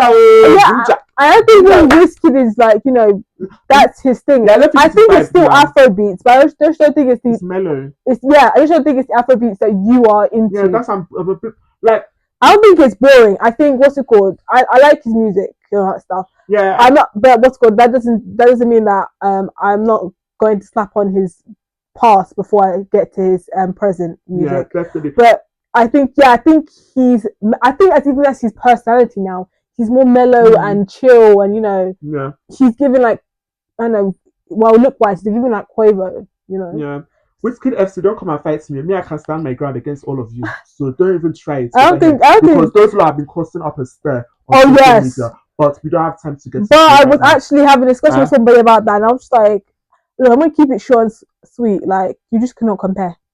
It's too, like, you have to realize one created a whole genre that from then till now, like, his music has developed into what it is, to what we're listening to now. There are bits and pieces of him in like so many other artists. You can't compare. And also, when you guys are pulling stats and all that stuff, you guys have to realize when this guy, Uncle was around. Like, they didn't have all these social media for us to be able to calculate, or like stats, for us to be able to calculate his stats and all that stuff. But the fact that his children are still making money till today off his songs, going abroad and playing his music, like, I'm not even trying to put one person down. I'm just saying you cannot compare the two. One is a Godfather, and one is, let's say, Prince. Yeah. No, I definitely hear that. I just don't think, like you touched on, I don't think, say for example, me and you are even in a position to have such a discussion. At the end of the day, Fela Kuti was before my time. Before I was born, the man was sadly gone. But so I don't think I'm in a position to. I didn't necessarily experience his era. All I know is based off of the accolades everybody in the Afrobeat scene. But that, to me, that is enough to tell me how, like, good it is. It's like the people who don't know Michael Jackson. There are people that weren't there at the time of Michael Jackson, but can still feel his impact to today. That's why I'm saying you just can't compare to. I'm not saying, I'm not even trying to put Wizkid down or anything like that, but I'm just saying this guy created a genre. I hear that. And what's it called? Again, I don't want to put Wizkid down, but I'm just like, what genre he's like. I see he's the face and all that stuff. When we think of it, a lot of people who aren't maybe like, in the depths of Nigeria, when they're thinking of like artists, the first person that comes to their head is Wizkid. But like, what that guy? But what I'm just saying, I feel like there would be no Wizkid, there'd be no Burna Boy, there wouldn't be Davido, there wouldn't be the music that they're playing, or if it wasn't for this guy, because his music touches on each one of their things. But Wizkid has a whole tattoo of this guy. That just tells you something. Yeah, I'm not arguing any of that, but I just feel like this should not even be a conversation, because a lot of Wizkid FC, a lot of us that are in a position to experience the likes of Burna Boy, Davido, Tiwa Savage, all them ones, we're not alive to experience Fela, to even have to be in a position to compare. That's my point in all of this. Like, at the end of the day, the likes of myself, all I know is off of people's stories of him, and the impact I've heard he has had on the Afrobeat industry in the present time. So that's why I don't even see why this is even a conversation, to be frank. And it just fits into this narrative that people are jobless. Because why is this a discussion? Like, and I know Wizkid has come to, make a few posts about the situation, but still doesn't change my point of view. I don't think any of us are in a position to, because even when I even saw like one Nigerian news channel speaking about it, it was like a mature group of people, and they're like, "You lot are not really. I can't really take your word for this because as much as yes, I have heard that Fela Kuti is the godfather of Afrobeats, and I'm not even taking that away from him. But of course, naturally, you're going to support Fela because of your age. You that was your time, that was your era, But and I'm not going saying by that that Fela philosophy, is. I'm not saying that Wizkid can compare, but I'm just saying that a lot. There are few people that have necessarily experienced these people, you know, that have experienced both of these people in their time. Do you get to be in a position to say that yes, I can compare? And I'm not saying that there is a comparison to be had, but I'm just saying a lot of us that are talking, a lot of Wizkid SC, you're not in a position to even have this conversation. So drop it. but go by philosophy, that means what's good. I would be in support of Whiskey being bigger. Going by the philosophy, you said that about the guys But being mature. I'm not saying that we think mature. Wizkid is bigger. No, I'm just saying, what's it called? You know, you're saying, oh, of course they're going to because they're mature now was the era. I don't get maybe that's how you see it, but I don't see it like that. Because if that was the case, then I would be like, yep, all that stuff. No, the thing is that those men were very mature. That's my point. Like they weren't like in the middle. Do you get? I just think. But I'm not even like in like the middle. Like I probably know more Wizkid songs or that stuff. But I'm just saying the fact that in 2026 we are mentioning what's it called, The Godfather. Yeah. I think that just says enough. This Godfather we're mentioning is Fela Kuti. Like let's be man. Yeah, sorry, Fela Kuti. So I think that's also good. I think that's just enough to just let you know. I think they both have big impacts. Their impacts are different. There's no comparison. Yeah, and I still stand on it. It shouldn't be a discussion. Yeah. These men are both still doing their thing because at the end of the day, beyond the grave, this man's music is still making impacts. It goes without saying. Wizkid is still doing his thing. It should not be a comparison. It's almost like I even thought to myself, it's like you comparing maybe a Beyonce to I don't know Aretha Franklin or like I just why. I think about it. Beyonce is Sabrina Carpenter. Are you okay? That's my thing went like up. Beyonce to Aretha Franklin. Like I didn't think we're in a position to necessarily be having such discussions. Yeah. These are two different times, and of course they're going to have two different impacts considering just the natural progression of things. So I just don't see why this is a discussion. It shouldn't be a discussion, and people should stop giving people a reason to call you jobless, because that's what all of this is coming out to be, joblessness. But yes, and also shout out to Aisha Speed. I know he has been doing his tour around Africa, highlighting African culture. Shout out to he declared jollof rice the best. He declared Nigerian jollof rice the best. We didn't need him to tell us that. We know that, but thank you for being honest. I wasn't sure how I felt when he did a backflip into the jollof rice. Yeah, I heard about that, and people still ate the rice. Yeah. I don't know. Honestly, I didn't know this Aisha Speed guy like that. This whole streaming thing, I'm really just getting into it. I'm not gonna lie to you guys. I don't really know much about it. I don't even understand what they're doing. I just know so do you know about Nigeria, Kai? So I'm shouting him out for going to Nigeria. So do you like Kai? Taking a pause from streaming to become a fashion designer. I didn't know he was going to become a fashion designer, but I heard on the Breakfast Club that apparently he was quitting or something like that. But I didn't know whether it was just a thing he was just saying. No, he's focusing on design.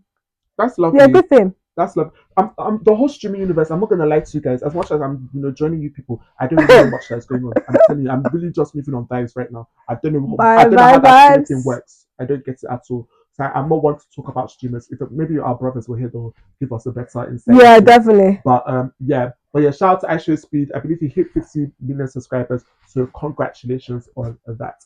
And do we have anybody else to shout out? Sinners. Yes, Oscars. Oh gosh, it's gonna be another juicy long conversation. But we know you guys don't want to stop, so we're just gonna continue. And make sure you hit that subscribe button. Make sure you hit that like. You drop that comment, share. Head over to Spotify. Those of you on Spotify, make sure you follow us. Make sure you like. Make sure you drop a comment. Make sure you answer our poll for the Oga approval this week. Everywhere you are, do the needful. Like, comment, follow, and just continue enjoying this experience. And let the people know what's going on over here and that they need to be a part of this experience, because We know. Do you know what's over the here good? Unmatched. But yeah. From what's the good? Hearing the Oscars nomination, it made me think of the Grammys. I was trying to remember when's the Grammys, and I think I heard it soon. Yeah, February. And then it just made me realize, like, I don't want any of my faves to win Best New Artist. Why? Because of the Best New Artist curse. I swear Bruno Mars did not win Best New Artist. I'm not sure. Well, I know. I feel like there are people that have done well that have won. Meghan Trainor won, and then after that, also called Sam Smith. And after that, also called. Who was the last person to win? I feel like they've won. People have won and done well. I know. Carpenter not the last one to win. No, she didn't win. No, I don't think she won. It was Chapel Rome. Okay, I don't really listen to her. Neither do I really listen to Sabrina Carpenter, but I just see her everywhere. But like, I think Lady Gaga won. I think Bruno Mars won. Winners. Oh, I know they have a list. So I don't want like what's it called, Victoria, Megan Thee Stallion. She won. Okay. Dua Lipa. Sorry, Dua Lipa. Alicia Carr. Oh, Alicia Carr. Yeah, Alicia Carr. Beautiful. Chance the Rapper. Macklemore, Ryan Lewis. Fun. Zach Brown Brand. But didn't Lady Gaga and Bruno Mars win this? No. They did not. Okay, I can't help you guys out here. You what's it called? Fun. The band Fun. We are. Never heard the end of the next round of that song. Oh no. See? So yeah, Leon Thomas III, Stay Away. Lol. What's it called? What's my girl? My British girl. Olivia, Stay Away. Lol. Who else? Best New Artist. People I need to stay away. And they're all performing. The Best New Artist people are all performing. Oh. So that's great. But people I need to stay away. Cat's Eye, you guys can do it. You guys can win. Addison Rae, you can win.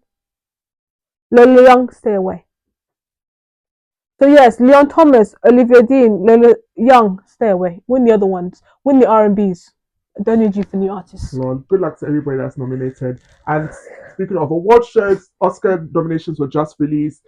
And of course, shout out to our fellow Nigerian, Wumi Masaku, for her, what's it called, role in Sinners. She got the Best Supporting Actress nomination from the Oscars. Starting from a council flat, look where you are. No, congratulations to her. And honestly, Nigerians, we know they carry last. There's nothing that is going on in this world currently that you'll not find us. There's none. Facts. Shabuzi told you well enough. You guys will say, "What? I'm not allowed in country like that." If everybody else will not be allowed, Nigerians will be allowed.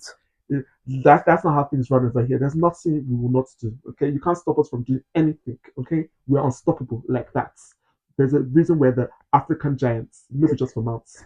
So yeah, shout out to Wumi Masaku for her nomination. And I also did research to see like British artists, like actors that were nominated, and apparently it's only two, and that is Wumi Masaku and Doroy. Is what's his surname? Is it Doroy Mindo? I screenshotted it. Oh, Cynthia wasn't nominated. I felt so bad. Yeah, I had discussions about that. But, yeah, do you know one voter said I didn't vote for her because her and Ariana Grande's relationship is weird. I thought you're stupid. Yeah, I heard that. Remove your they should remove you from the board. I'm telling you, like that's very. That's the reason. No, that's very unprofessional. But yes, Delroy Lindo, he too was also in. Oh my gosh! Yes, congratulations, his first nomination. Yeah, that is wild. Yes. Yeah, I didn't know that. Do you watch the Good Fight? I don't know. It was a spin-off of The Good Wife. Imprisoned, and that's where I know him from. Oh, I knew him from what's it called? The Good Fight. He was hilarious in his accent there. Lol. Oh, okay. I didn't know that. Yeah, but I was like, I've known about him since. He's always been like in a lot of movies. Yeah. Like, and so yeah, but congratulations to him. And I just love the way he said how he found out his son was calling him, and he was like, "What's up, man? Sorry, what's up, dude?" And he was just in his British accent, and he was like, "You did it." Lol. Oh, congratulations to them, honestly. Congratulations, and I really do hope he wins. And even if you don't, like, still congrats. I'm just so happy, like, after how many years, like, people are like seeing you for, you. So congrats to him. Honestly, like, it's always inspiring to see people from similar backgrounds to accomplish such things because it reminds Council us that flats win. I'm telling you, Women Massacre, you're really making us proud out here. As much as I haven't watched the Sinners movie, you know. Oh, I watched it. Yeah, I haven't watched it. Watched it twice. And congratulations to Sinners. Yeah. Historical nomination. Piece of work at the Oscars. Well done. Congratulations. Michael B. Jordan, your first Oscar nomination, which was wild, but congrats. No, congratulations. And wishing everybody the best of luck. But yeah, I believe with that rounds out our shout outs for the week. I also want to give out my Oga of the week. I think that's something I would start doing. Yes, my Oga of the week, and that's going to go to no other person than Whitney because Madame. Oh my gosh! Thank you. My first nomination. What was it called? Your first ever one, and you put me as it. Oh, that is so sweet. Don't worry, I'll do you next week. But we'll just leave it at that. Congratulations to Whitney for receiving my first Oga. Oh! Congratulations, Whitney. Thank you. Okay, are we ready for Oga approval? So, Oga approval, that's when I, Clinton the Ogaoflondon, alongside my fellow Ogas, we deliberate on the scenario and decide whether it gets our Oga rejection or Oga approval. And Oga approval is the way to go because the Oga way is the right Clinton, way. this one better not be nonsense like your tattoo one. You're not serious. So today's scenario is, does it get your Oga approval or Oga rejection to crack a joke at your friend's expense? I think that's the story of my life. Lol, what do you mean that's the story of your life? I remember one time, sociology class, a teacher was like, if you fall, your real friends won't laugh. And I responded, that means I have no real friends. Lol. And everyone in the class started busted out laughing. Lol. And like, one girl was like, Whitney, I hate you. Lol. And I was like, Miss, Exhibit A. Lol. But honestly, as you've actually mentioned that, I feel like that's the story of secondary school. Like, that was literally the standards. Like, everybody's poking fun at everybody. Exactly. Everybody's but I think that was our way of like getting through. Yeah. Especially A levels, getting through. I feel like when I came back to London, like A levels, no. If I don't know you like that, you ain't cracking a joke with me. Like, you ain't happy. No, but what else? You say your friends. Okay, so that's true. But like my friends, they weren't cracking jokes at my expense in front of people. But dude, we were cracking jokes. It was just, I think it was just our way of surviving. Yeah. But I think it's one thing to do it like amongst yourselves, like amongst you lot as friends. That's all. Yeah. Like, all of us understand ourselves here. But like, I think it's like when you're in front of a group of people that you lot may not be as cool with, and you're cracking jokes at your friend's expense. I don't remember experiencing stuff like that. Cause I don't think if I don't know you, I'm not cool enough. We're not cool like that for me to feel open to do stuff like that. Yeah. No, because like those yet again, this Love Island All Stars experience. So it was basically like something that went on between Whitney and Jess privately, and maybe like a few other people. Did she fart or something? No. So like Whitney basically forgot somebody's name, that kind of thing. So and it was like, bro, oh my gosh, me and Whitney are just on the same vibe. You see me, I be forgetting people's name or I be showing people's name, like just on a regular. I'm just like to myself, I'm just like my siblings are lucky. I be calling them by their full names. If you see the way I actually butchering people's name or just shortening it, because I just do not have the energy. Like no disrespect. No, it just gets like that. Sometimes it just slips. It literally just slips. So yeah, that happens. Yeah. So they now went into playing this game, and of course everybody now gets together. So the question now came up: never have I ever. The wahala it just caused, and see yet again people were coming looking for witness trouble, that kind of thing. So the question now came up that have you ever forgotten the name of the person you're coupled up with, that kind of thing. So this her friend now, Jess, immediately started shouting, Whitney, that kind of thing. And Whitney was like, what are you on about? Like, trying to give this guy hints, like, shut up. Like, but you know what? Like, I would feel bad for Whitney if she hadn't inserted herself in that Shaq thing. But that's that aside. And I think this happened before the Shaq thing. Okay. This happened before the Shaq thing. Okay, but then if she's going to get mad and then she did that after, I'm like, okay, come on, Whitney. No.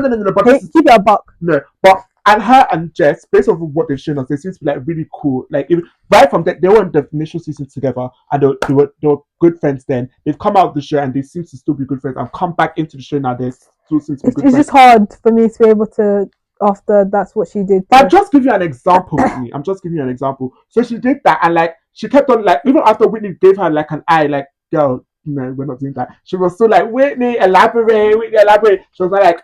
Sister, we're not doing that. Sister, she literally said, sister, she still wasn't getting the thing. She was still like, Whitney. Then she now Whitney just gave her one eye like this, and then Whitney was like, then just now closed. Oh, Whitney may be a bit annoyed now. She's like, oh, Whitney. Okay, she didn't mean it like that. She was just, she was in the booze. She was just like, It's given that. Yeah, you could say that she didn't mean it, but one could just say like, as first you should be mindful like where you can be cracking jokes with your friends, that kind of thing. Because Whitney was like evidently didn't want that information to come out, or at least not in such a setting where, of course, the person that she's forgotten their name will feel bad that okay, I don't think that's a great example because I can't really defend Whitney's action after that thing. Yeah, if I did not hear that, well, that's what she did, then I'll be like, okay, yeah. But we're gonna do the same thing after. It's going to be hypocritical. It's hypocritical. I can't acknowledge your feelings at this moment. You're not serious. It happened before the whole Shaq stuff. But then after that makes it worse. Knowing how you felt, you then go do. Nah, it's hard. I'm not even a Shaq supporter. Even Shaq O'Neal, I'm Kobe before Shaq. I'm not a Shaq person. Lol. But it's hard, Whitney. And what's it called? I still heart you, even though right now it's half. You're not serious, please. I feel like I'm not discussing Whitney with you again. No. Because we need all the support we can get. No, I still support Whitney because it's real. Yeah. No, Whitney's a real. What's it called? You see her mistakes and right stuff. She's not trying to be perfect. Yeah. Definitely hear that. I think that makes me make her more relatable. Yeah, that's definitely why she has my respect because you can tell she's being herself. Like whether you agree with it or not, she's being herself. And yeah, like we're all hypocritical. Yeah, definitely gets like that. But back to the scenario, I definitely think it gets more Oga rejection for my friends to be cracking jokes at my expense, especially around people who don't know. Like that's not on. Like it's given like wow, you're trying to impress these law.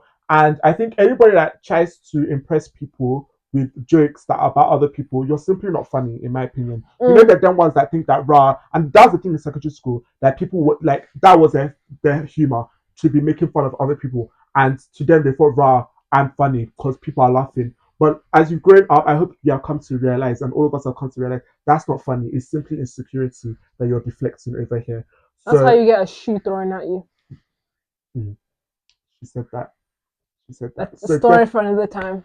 Lol, that definitely gets our Oga rejection. Don't be cracking jokes at your friend's expense. It's not on at all. Okay. But with that being said, I believe that'll be all from us on today's episode. I hope you lot enjoyed this episode. Thank you for listening in. Thank you for watching. For those of you that are watching, and we hope to see you all here again, and more of you here again next Monday, 5 p.m. right here where you're listening or you're watching from. Or you can check us out on another platform because we are everywhere. Everywhere you go, you'll see Puffpuffandteapodcast. So just stay tuned in. But for now, guys, we're out. Bye. Bye.